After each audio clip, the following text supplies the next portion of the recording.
Joint pain affects many of us, but did you know that a common kitchen ingredient could help? You'll find out about this and other topics of interest, including food noise, on today's episode of Real Wellness.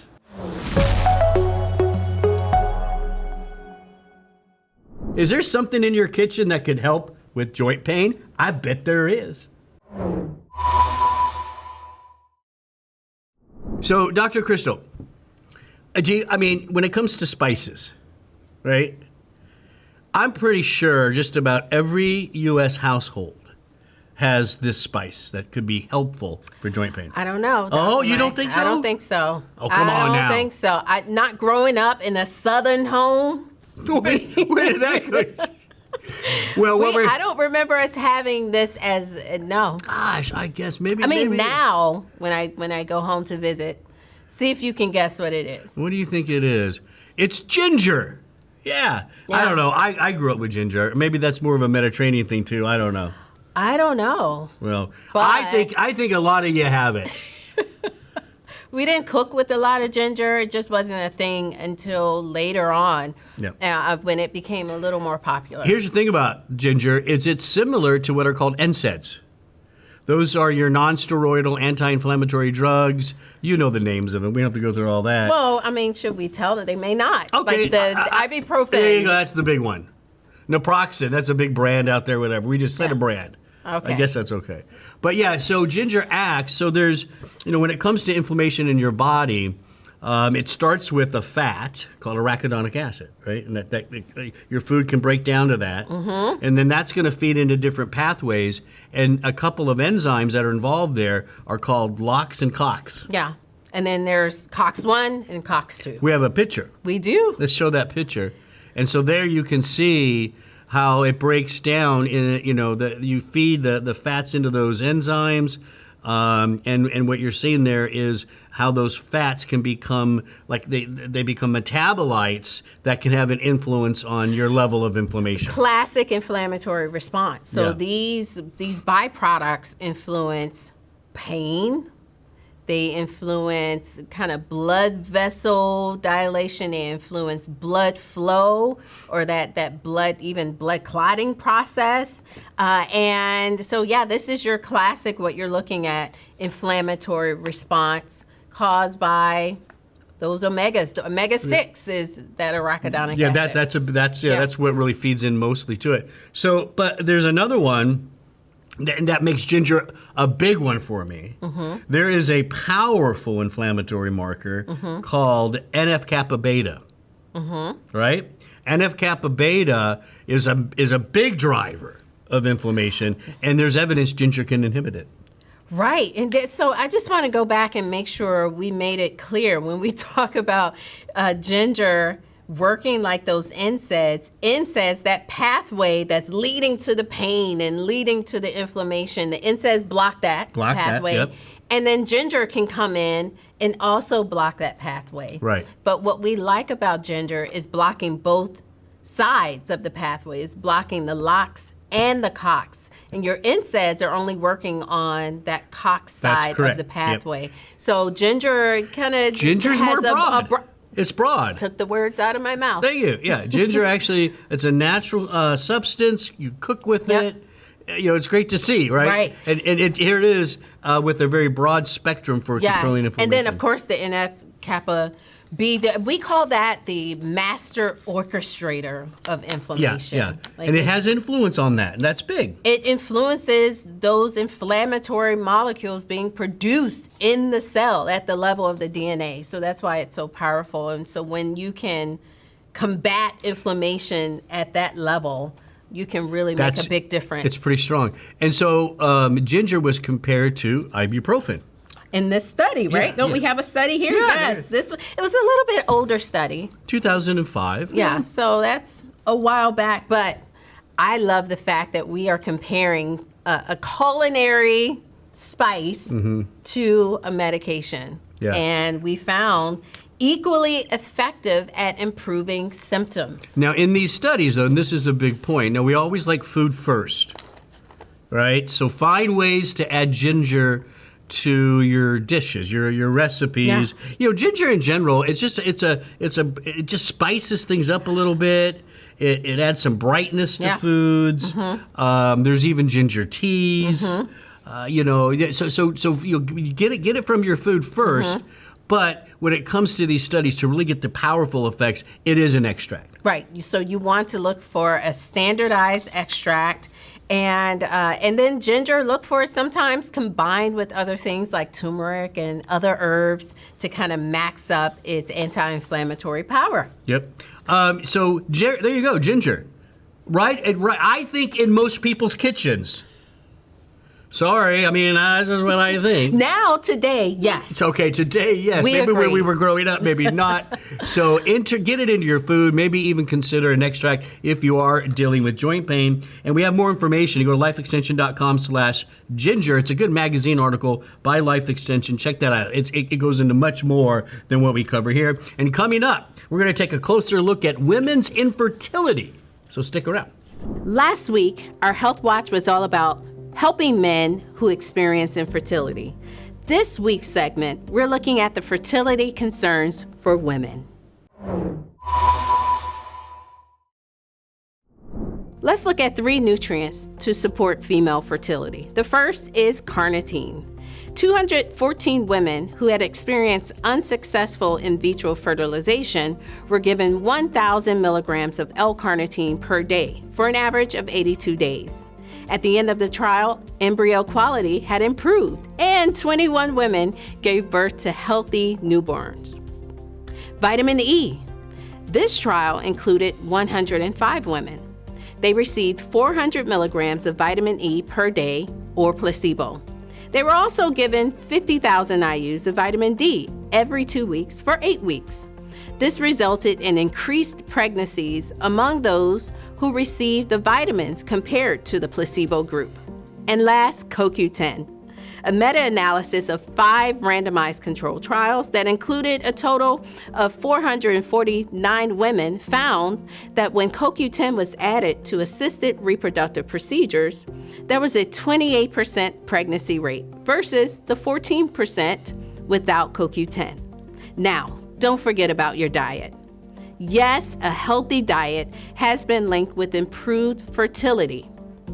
Add high amounts of fish, poultry, whole grains, fruit and vegetables, and those healthy fats.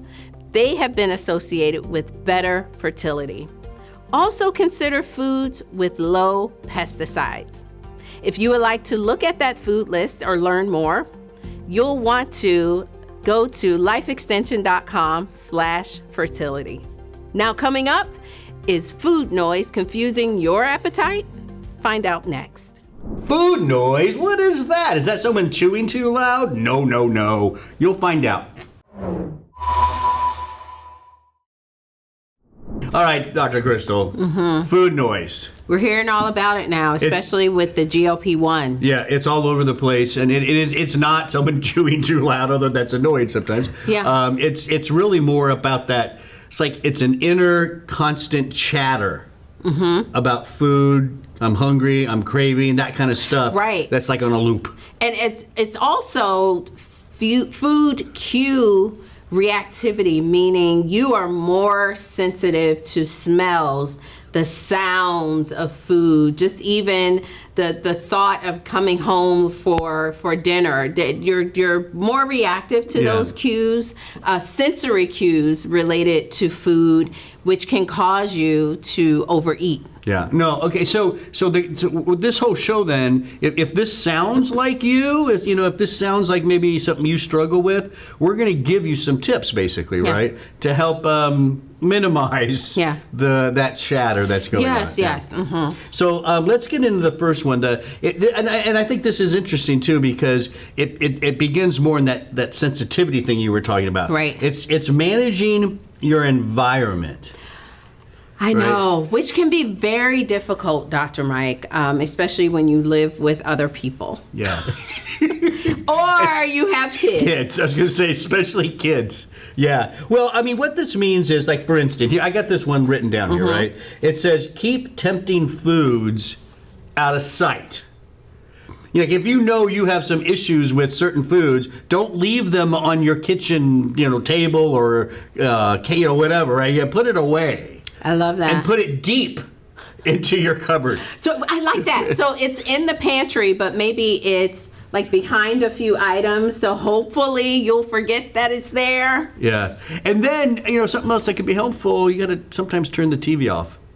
Right. And so I'm happy you said that, because that's one of those food reactivity, sensitivities, people who are just more sensitive to the cues. And we have tons of cues through advertisements coming in when we're watching shows, even on social media. I follow a lot of people who kind of cook and all of those cues. If you recognize that you're super sensitive to those cues, where you're watching something on TV and you see the pizza commercial and you're like, I think I'm hungry. And you know what? When you are eating, don't turn that stuff on, because that you might see a commercial of some food you're liking and you'll be like, oh, I got some of that in the fridge. I know. So you got to turn the TV off well before you're going to eat, and keep it. Don't turn anything on. If you have a family or whatever, have a conversation around the table. I'd love that, Dr. Mike. And I'm thinking practically, right? How can you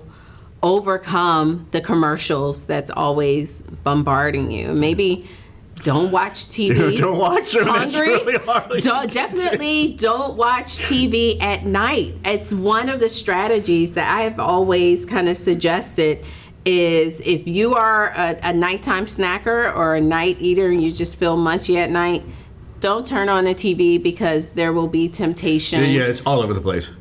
Everywhere. Yeah, all the time.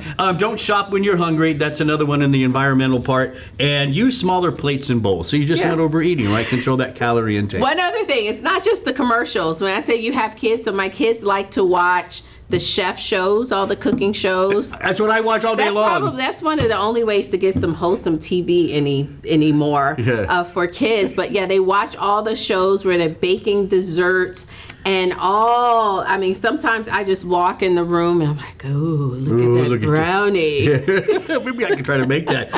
Now, managing intake. This is when you actually are eating, one of the things that are really important is to be mindful. Yes. In that moment. Pause before you start eating. Sometimes, some cultures say you should, after you take a bite, put the fork down. I love that. Have a conversation, slow it down, engage your senses. Like really take that, to smell that food and see how nice it is on the plate. Like enjoy the moment. Yes. And that's been shown to reduce how much you're eating. And we've talked about this, Dr. Mike. Chew your food. Slowly. First of all, chew at least 30 times, but also chew slowly. Just slow down. Yeah, that's so important. That's it. Yeah, and so simple. And then after when you're halfway done, ask yourself, Am I done? Am I full? Like, do I have to keep eating? And I see my dad do this. He's been a great example of this. Sometimes he puts his fork down and he kind of sits back and sort of takes it in, especially when we're eating, and he kind of looks around and kind of talks, and then he'll go back in sometimes, but sometimes he won't. Yeah, that's what my Greek family does when we're all together. It's slow eating and talking and taking bites. Now my dad's side is totally different. Yeah. My mom's side is the Greek slower side. Also think about adding some fiber into each meal. That's going to help slow things down. And and just look at what you're eating. Is what I'm eating giving me the nutrition I need? Right. And if it's too much of one thing, maybe push a little bit off your plate. Well, not off your plate, but you know what I mean. Like don't add it to your plate. And I want to mention, it's one of my favorite nutrients because it can be very helpful with cravings, and that is saffron extract. Yeah, saffron helps to support serotonin. It specifically helps with more of the carb cravings that we have, more of the emotional eating and cravings. So I love saffron. Standardized saffron extract is what you want to look for. So go check out lifeextension.com/food noise for an article that's really nice on all this. And coming up next, our Wellness Win. We're so glad you joined us today on Real Wellness. If this episode brought you something useful, please like, subscribe, and ring the bell. It helps us to keep sharing more with you. All right, let's take a look at this week's Wellness Win. Hi, I'm Lewis, and for my Wellness Win, I'd like to share that I've been doing mindfulness meditation every morning before starting my day. And I've noticed that it has led me to anchor myself in the present and ultimately just kind of ward off a lot of stress throughout the week. If you've never tried it before, it is super easy to do. There's plenty of information online, and it's definitely worth checking out. Wow. I like anchor in the present. That's what mindfulness is all about, is being in the moment, kind of just not thinking and worrying about the things Tomorrow, to come. Or this afternoon. They will take care of themselves. Trust me. You don't need to worry about that. So thank you, Lewis, for that reminder. And for him, it's very easy. And I think the easy part is when you do it, it almost becomes a habit. Yeah. You know, it may not be easy in the beginning to carve out that time, right, but it becomes easier. Right. And there's a lot of good tips and stuff out there online about how to become mindful, how to set yourself. But you're right, it takes time, and it takes consistency. Hey, that could be you up there. Do you want to submit your win? Go ahead and submit it to wellnesswin@lifeextension.com. Thanks for watching, and we'll see you next week.